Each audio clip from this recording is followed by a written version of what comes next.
ఏమవుతుందో అడిగానా, ఏం తోచని పరుగై ప్రవహిస్తూ పోతున్నా, ఏం చూస్తూ ఉన్నానే వెతికానా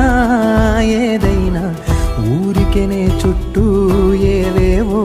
కనిపిస్తూ ఉన్నా, కదలని ఓశిలనే అయినా త్రుటిలో కరిగే కలనే అయినా, ఏం తేడా ఉందట నువ్వెవరంటూ అడిగిదు నన్నెవరైనా, ఇల్లాగే కడదాకా ఓ ప్రశ్నే ఉంటానంటున్నా, ఏదో ఒక బదులైనను చెరబొద్దు